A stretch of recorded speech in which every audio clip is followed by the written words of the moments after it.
Hi guys, what's up? Back to the channel. Comfortable doing it. I'm not comfortable doing it. I hate doing it, but new blades in the plane, so I might film that. Sounds exciting, doesn't it? Hello, don't go in there. There's a saw in there, Frida. I'd actually thinking about. See, this is why it helps talking to you. Hi, good morning. It's Monday morning. If you're new, my name's Matt. This is a joinery channel, and it's predominantly about me going around doing little jobs. Most of the time in my workshop, anything from making and fitting kitchens to alcove units to vanity units. Like this one here, this is one that I've already made, which leads me on to why I'm here. So if you're not new to the channel, you might recognise this job. I didn't do a lot of filming in this room. Most of my work was in here. I'm just going to do a quick show because we're not going to go in there yet, because the guy who's doing the fitting the vanity unit or doing the plumbing and the tiling, those two chaps, they're not here today. I thought they were supposed to be here, but things have changed. I'm going to be here 2 days because I'm going to be panelling this. Now, 2 days to panel that might seem a bit excessive, but you'll see that I'm not panelling it like certain carpenters of the year out there that are just sticking panels to the wall with a bit of grip fill going on top of the skirting board and not worrying about any details. So I'll pick you up as and when and show you how I'm doing that. And I'm going to put a lick of paint on it as well. I'm doing it in MDF. I don't like giving bare MDF to customers. I just think I don't think it's acceptable personally as a tradesman to give someone bare MDF. I know people have got budgets and they might only want to pay for a certain amount, and that's fine. I appreciate that, and there are times that I will work in with people like that, but I always try and push at least a prime finish. Right, okay, so I'll pick you up as and when, me doing that. Hopefully tomorrow, the chaps doing the work in there will be around, so I'll get the vanity unit on, get some finished shots of that. Yeah, we'll just see how we go, really. It's going to rain in a few hours, so I might film me doing most of my cutting outside, then we'll bring everything up here, because I've got to split the dust extraction between the two as well. And if I can get to a point where I've just got the strips up here and the boards going on the wall, then I'm not too bothered about the rain. Because if anyone does this sort of job, you know that if it's raining, I'd rather be working outside, if I'm honest, because if it's raining, you've got to, unless you're completely inside, doesn't make any sense, does it? If it's raining and you're cutting outside and working inside, I would rather be digging a ditch, digging a trench or something. That's what I'd rather be doing in the rain, because keeping your stuff dry and clean in and out of someone's house that's the battle. So we're going to try and stop waffling and yeah, film me getting on it.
done at the end of the day.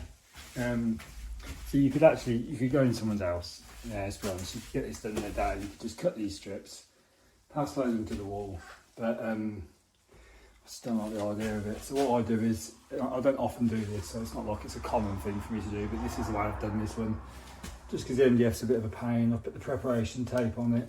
I haven't done the bottom or this top piece because I'm a bit worried about the preparation tape on the junction.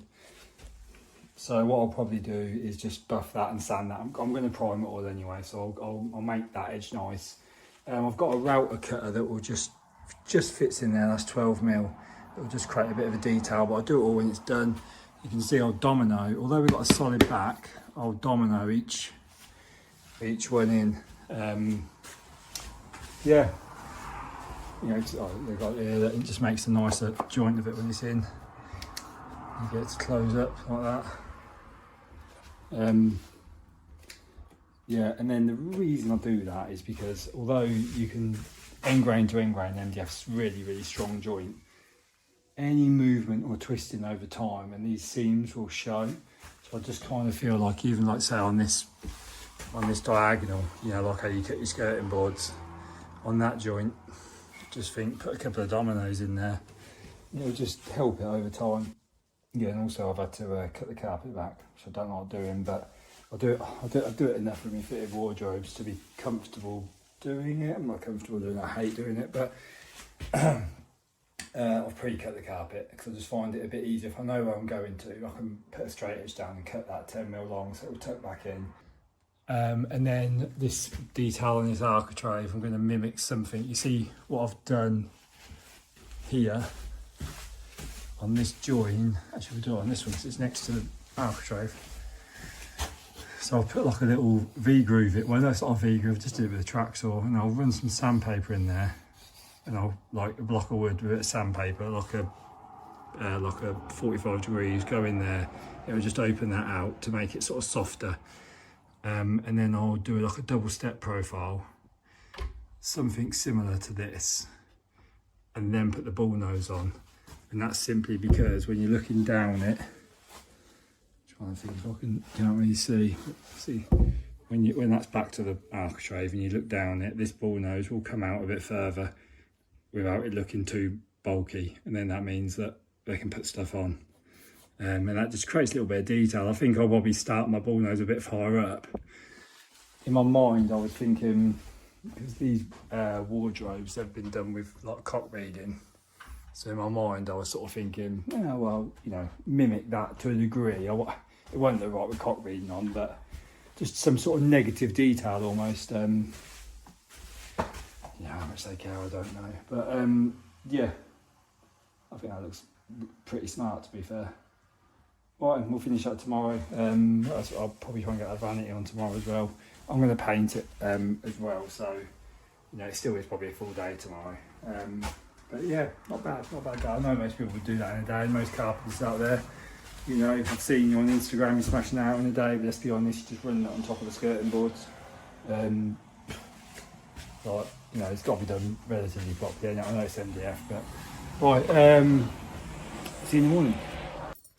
Right, good morning. It is Tuesday morning. I've just nipped into the workshop because I'm going to, so for the top detail, I'm just going to run some softwood out as a bull nose. I didn't really know what to do. I just hadn't really planned it, and I just sort of thought something would come to mind. I've got enough softwood up there, so I'm going to run a bit out. Might even put the bull nose. I've got the router in the van, which actually I think I've left at work, but I've got obviously other routers here. I might run a bull nose on it here. I'm just going to run a bit of a profile on some other bits, and I'll pick you back up, show you on the bench, then we'll nip to the job. Okay.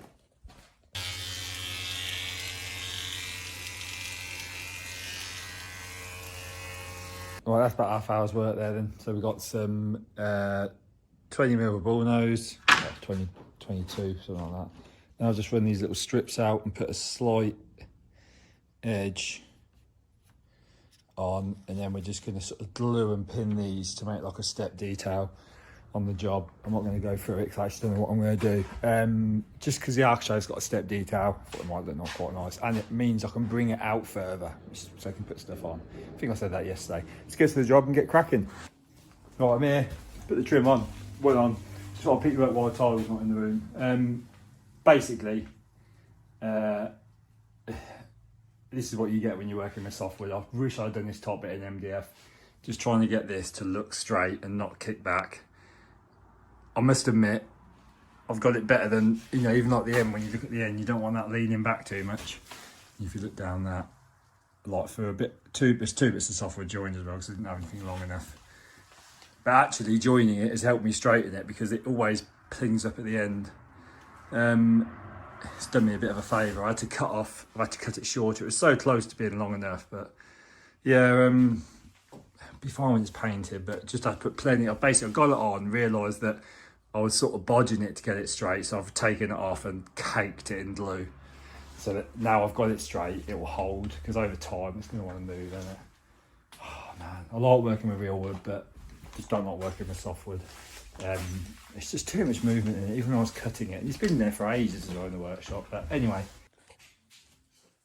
Hi guys, what's up? Back to the channel. Imagine if I talk like that. You did. I was about to record that. Yeah. Yeah, so I finished it. This is the trim detail I was talking about. So that's what I machined this morning, and then 2 plant on pieces, just to sort of mimic this detail here. Put a coat of primer on it as well. It's hard to film because someone's got this shit everywhere.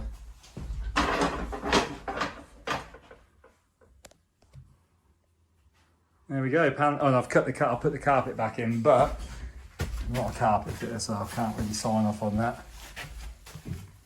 And managed to shape these bits of skirting board, the existing bits, to shape the end so it looks like a false return going back in.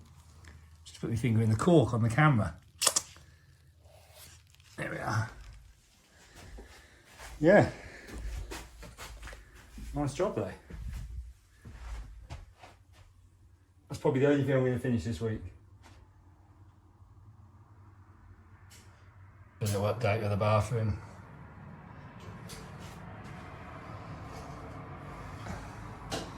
No vanity unit, having bath panel problems.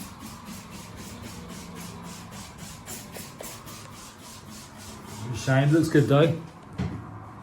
Looks really good to be fair. Nice. Right, yeah, I couldn't film these today because the Tyler's there and he's got his stuff everywhere. It's not his fault, it's just one of the, this house, and I had this at the beginning of the year, you get the odd house but it's just a nightmare to work on, and if you're in the trade you'll know exactly what I mean. There is just literally, like, it's a big house, it's a nice house, but like there's every wall's got a window on it or a door, and like, you know, it's been adapted so many times that it just seems to be nowhere to put your stuff. And he was in and out of the bathroom, I was trying to finish off the paneling. It shouldn't have taken me a full day, but you know, we were chatting a bit anyway. But yeah, just slows you down. Yeah, so, and then the customers come back and I just wanted to get out of there, really get the video done and sort of say, you know, I've got to spend like at least 20 minutes with them just going through everything. I know it's only paneling, but just making sure they're comfortable with how far I've taken the decoration, putting the carpet back. Yeah, anyway, tomorrow I need to really sort my life out because I've got to start this job now, this porch, and I've not spoken to him. So tomorrow I'll either go and at least speak to them and maybe just do a bit of digging out, but I've got to go workshop in the morning and tidy up and check on another job, and I don't know, I'll do some bits. I think of something. I have got a service, I've got to put new blades in the planer, so I might film that. Sounds exciting, doesn't it? Right, I'll speak to you tomorrow. Good morning, Wednesday morning. Here we are, this is where we're at again. There's a book, it's called Eat That Frog. It's called Eat That Frog, put it up there. It's called whatever it is up there. I got it. And if you read what that book's about, and I'm putting off reading it. Which is why I'm in the state I'm in today, because I should have booked in my skip change, I should have spoke to a customer about going to dig something out, I had to pay some invoices, order some materials, reply to a few emails. That's got to go back, or I'm going to not get my money back, so I'm going to miss the time. And yeah, I'm in this state here because basically I've been nipping in and out of here to machine stuff for that paneling. I've got the shelves left over from that bathroom project, which I can't get rid of because the plumber's only just started. And I need to do a bit of maintenance on that and that. So I've sort of told myself today, if I can get the workshop and my van looking good, and then I can just go and at least dig the footing on this porch, that'll be a good day for me. Right, he's thought about it. He hasn't opened the doors. You know when he's not opening the doors, he's not really in it. This strips, predominantly that's supposed to be like strips for lipping and, you know, anything, but I've gone through this before, I think. I'll put in there anything below threshold size, basically, because that's all this ends up being. Threshold, well, I might need the odd brow or style, but I normally buy more than enough, so I don't need to worry too much about that. Got to sort all that out down there. A lot of that can just go and be moved into different places. I've got storage everywhere here, but I'm not utilising it.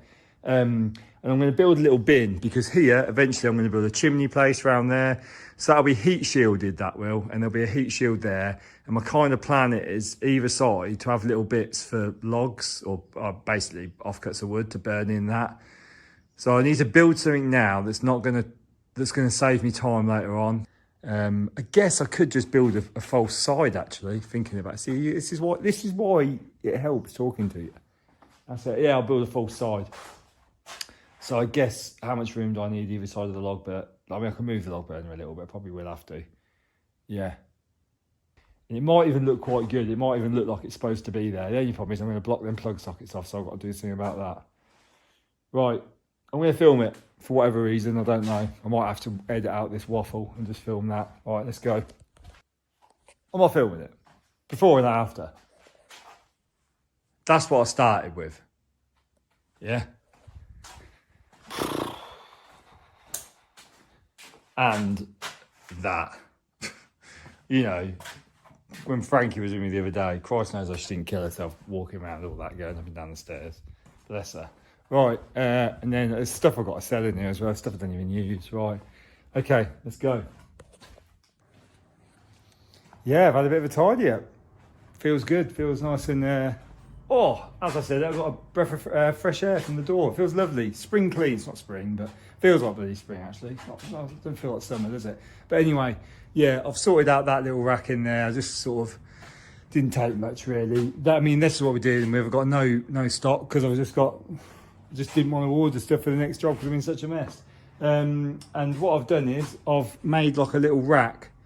In fact, these white melamine boards, they're left over from the kitchen that I took out, which is up on the screen now, pictures of it finished. The customer yesterday or Monday sent me pictures of it finished, which was like really nice of them. I've sort of explained this when I was doing it.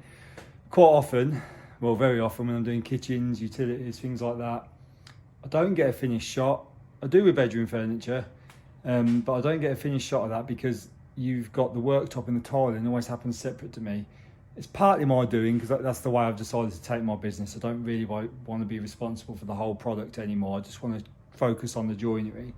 But it is frustrating when you spend, I think that was 5 weeks building that kitchen, amongst doing little other jobs. But yeah, 5 weeks I was looking at it really in the workshop. You know, everything's done from scratch, nothing's brought in. Yeah, and then you don't get to see the finish. But he sent me the pictures, they're up on the screen. I think it looks brilliant. Yeah, so what I've got here is, I've got all stuff that I'll use for lippings, and you can see they'll go, some of them are quite long. Now they benefit me, like say the paneling job that I did yesterday. A massive benefit to have stuff like that because I nip in. I mean, I took them out of here in the end because there was all stuff up there. I have got to sort that out, but until I get the skip changed, I won't. And then I've got all bits here, which I can't use for anything other than when I start finally making these chopping boards. I'm going to reshape that one. I don't know why. It's ugly, but I'll make it look better. Anyway, yeah, so, I could make ping pong paddles, couldn't I? But basically, yeah, that's what they're going to be for. And then if we go over here, I'm well chuffed with this. Although I've made it too small because I filled it already. But yeah, that's like a little wood store that I've got, which will service this. So I'll cement board all this alcove, build a little wall across there, as I said earlier. And then anytime I cut wood on the offcuts of the mortar saw or the panel saw, they get thrown in there. I am going to have to take some of this home for the pizza oven or the log burner. Well, it won't be for the log burner, will it? Because by the time I want my log burner on, I want this one on. So what I'm thinking about doing is building another one on the other side, which will have shavings and that in bits and bobs. Exactly the same size, basically. A little bit of symmetry. Might as well try and make it look nice. And then that keeps me warm in the winter. Sort of looking forward to that, really. So what I'm going to do now, obviously I've got all this rubbish and that, you have to excuse the mess. What I'm going to do now is change the blades on the planer. I just thought I'd quickly run you through that.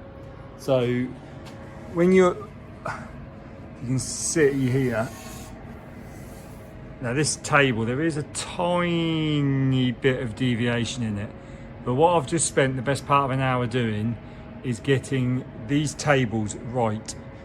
They were good, but I think a little bit of chat, a little bit of movement, they sort of, maybe they alter over time.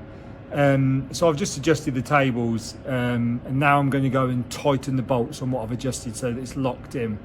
Now it's really important to adjust these because you need to get these two tables in complete coplanar, which basically means that this needs to be on the same plane as that plane. You adjust the height of this table, right, release it.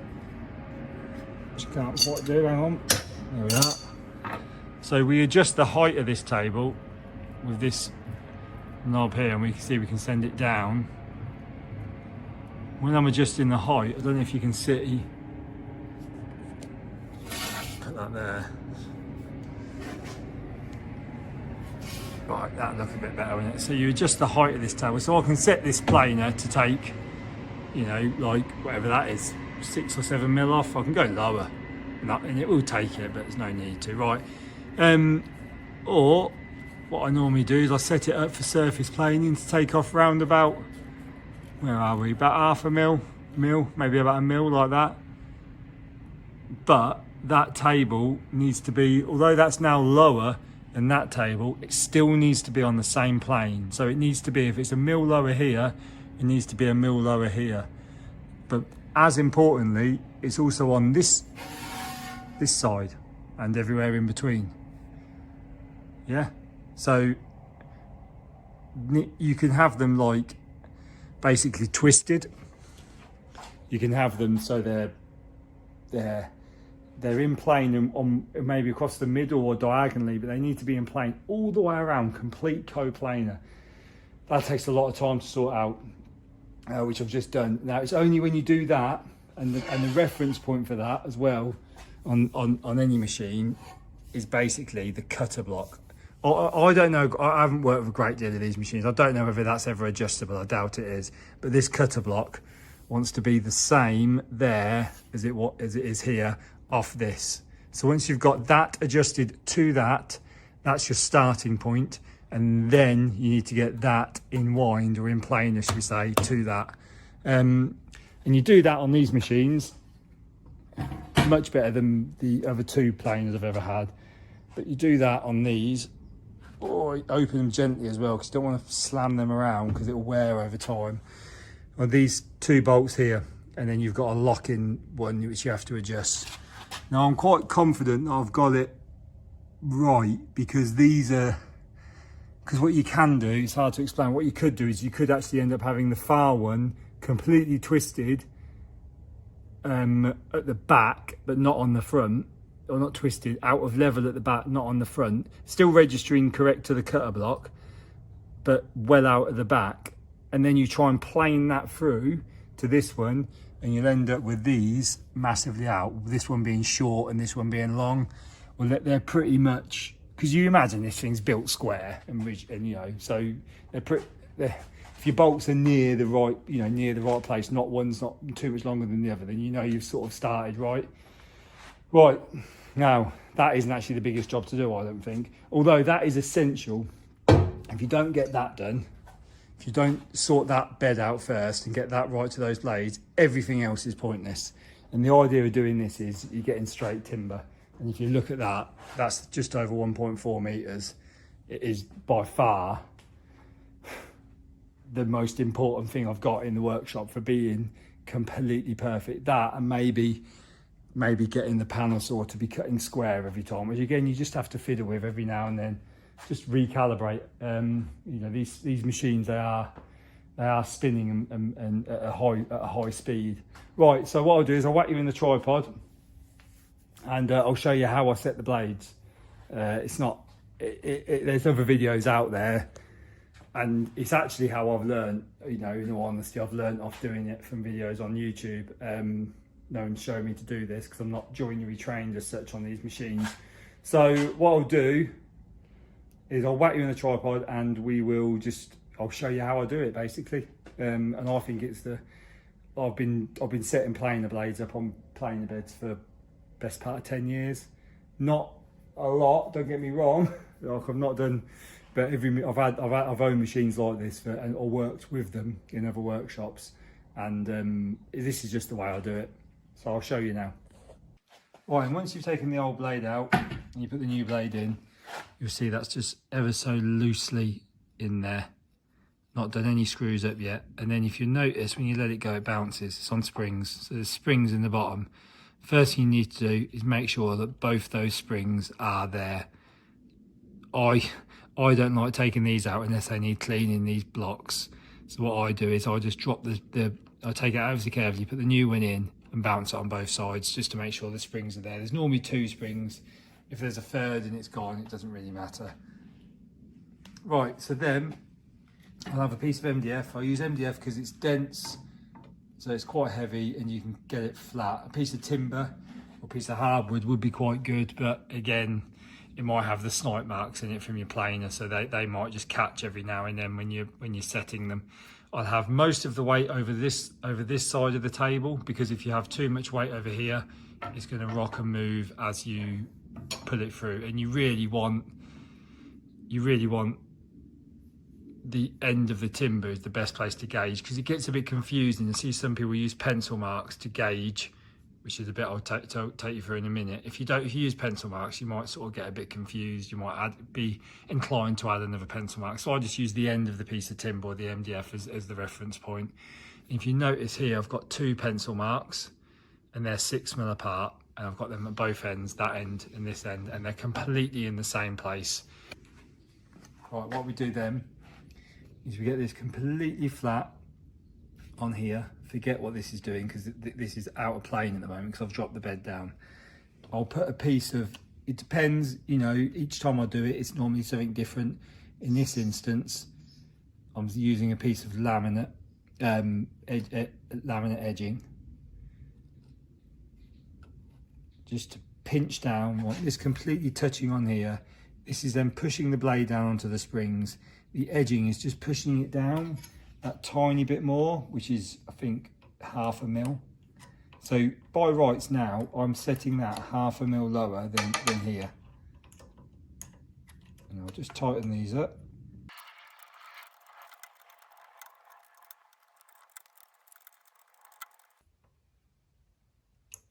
Right, you nip that up. You don't want to nip it up too tight. You just want to nip it up enough that it's holding. You don't need to over tighten it at this point. And then we can move over to the other side. And what I like to try and do, you want to be gauging the blade. You want to be gauging the blade where you're doing it up with a spanner. You don't want to be gauging it here and doing it up over here, because even me, like the spanner I'm doing up's around the back, the nut I'm doing up's around the back. If I was to, even me doing it, gauging it there and doing it up here, and gauging it here and doing it up here, will have like an effect end to end of it not quite being right. But this is just the initial tighten, just to get it somewhere near.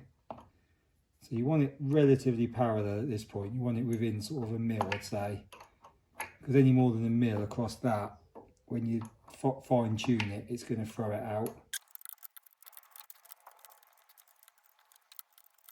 Right, now that's tight. What I've worked out is over time that 6mm is a nice amount for this to travel. So what you do is you set this so this blade's back, it doesn't want to be in the way. You put your timber on the edge of the pencil line for the 6mm, and then you just rotate this blade round, and you're looking for that to drag that 6mm forwards or 6mm back. It will slightly change, so you just every now and then reset it back to the front. So we'll try that again, and that has gone, that's gone about 4.5mm. So I won't adjust that now. If it's 1mm under or 1mm over, you'd leave it, because you won't fine tune that anymore without just luck. Right, that's bang on 6. That is absolutely smack on 6. Now, the reason I use this, I used to use paper and try and get it just right, but this is just that bit heavier. And I've worked out over time, you're better off getting it lower. Because what, if you can imagine, what I'm doing is when I'm forcing this timber down with this on it, I'm purposely forcing this blade down by, you know, whatever the thickness of that is, which means that then it's never going to be above this table. But the reality is that the blade's sharp, this is soft, and you're not always putting your full weight on it. It always ends up just being that little bit above, no matter what you do. And then if it's that, and then what you're doing is, like in this case, it needs to go up. Let's have a little look. So that needs to go up a tiny bit to make that travel 6mm. At the moment, it's probably traveling 5mm. It doesn't mean you want to lift this up a mil. It means you want to lift it up literally next to nothing. It would be so hard to do, but it is easier to lift up than it is to push down, because what you'll do is, the reason I like it lower is because I can now, if I undo that one, keeping, like, you know, if you're worried about it being sharp, if you switch off, use that. But if I just put my finger on there, I can undo that, and I can feel the resistance in it coming back up. And it's surprising how, like, much your fingers can adjust, can feel the adjustment on things. They're the best sort of point of reference, rather than your eyes or trying to measure that. You'll just feel whether that can come up. It will literally be like 1/8 of a millimetre or something. Just comes up a little bit, and then check it on there. But because that is so close, I'm tempted to leave that. In fact, I'll tell you what, I will give it a go. I should really. If I weren't on camera, I'd leave that, I think. But basically, you can even gauge it by the line on the blade. Right, so I've just felt that come up a smidge. I think that came up too much, actually, if I'm honest. But we'll give it a go. So we were getting 5mm before. Look at that. Look at that. There's no bullshit on this channel, is there? Wow, that's how you do it. And then you obviously want to tighten these up. But you only want to tighten these up when you get that one right and that one right. And if you'll see, I put the tape actually in line with where I'm going to put the timber, which is as near to those bolts as possible. Because if you can imagine, if you don't get these in exactly the right place and you get it slightly twisted, then the blade will be running out. And if it's out, it could be higher at one point than the rest, so it could be out that way as well. That makes any sense? It probably doesn't, but basically, get it square, get it right. All right, good morning. It's Thursday morning. So yesterday, I actually finished work early. I came to do my next job, which is this. But there's been a couple of changes. So just got a head round that. I just turned up this morning, and I've dug out for it. Basically, the customer here, I've done a lot of work for the customer. I've done, well, their new kitchen, they've had new staircase, fitted these doors, and just basically the whole thing. We refurbed this a few years ago, which is a mezzanine floor, put a floor in, just loads of work in there. But basically, and also around the other side, which won't take their existing house, I put a porch on, and that porch they like so much they want another one. But yeah, we're doing it slightly differently. Just be careful because of the wind here. But basically this one I'm going to do brick, red brick, half height, with some either oak or softwood. We've got to confirm the price tonight, because the change is, I'll put a picture on the screen of what was drawn, and the change is now they want the side panels to have stained glass windows in, and they've sourced some stained glass. So I've just turned it this morning, just thought I'll get it underway. Don't know why I've been putting this off, it's not really much of a job, but basically I've dug out, I can't go any deeper because we've hit the surfaces. So we've got a very small little 4-inch wall there with a 9-inch pier. I'll put a 9-inch pier in the 4-inch wall here to match. And then what I've done is I've got some rebar. I'm actually going to dowel it into the existing, and I'm going to put a small strip in there, which I'm going to join up with rebar to these bigger pads, just so over time it doesn't want to separate and move. Try and do that. So over time, what I would be worried about is this brickwork and pier wanting to go like that, and concrete. I think I'm putting enough concrete in there. I'm about 350 deep, maybe. Yeah, 350, 400 deep, 250 wide, and then 200mm strip by probably 200mm across the front to tie it together. Yeah, so I'm going to concrete that now. Probably won't pick you up again because it is just literally throwing concrete in a hole. Got to nip out and get some of the stuff tidy up, and then I guess I'll go back to the workshop. I have got to do the drawings for this. It probably won't be much of a video because I've got to change the drawings now. I'd rather just get that done this week. But yeah, I'll pick you up as and when. But yeah, we just remember this, I guess, and we'll look back in, well, I guess it'll be next week I'll be doing it. No, you know, got to really agree prices, get materials, get machine it all, etc, etc. She will go back. Don't go, Frida. Frida. Hello. Hello. Hello. Camera a minute. Oh, hello. Don't go in there. There's a saw in there, Frida. Get out. No, you ain't jumping down. She won't run off, will she?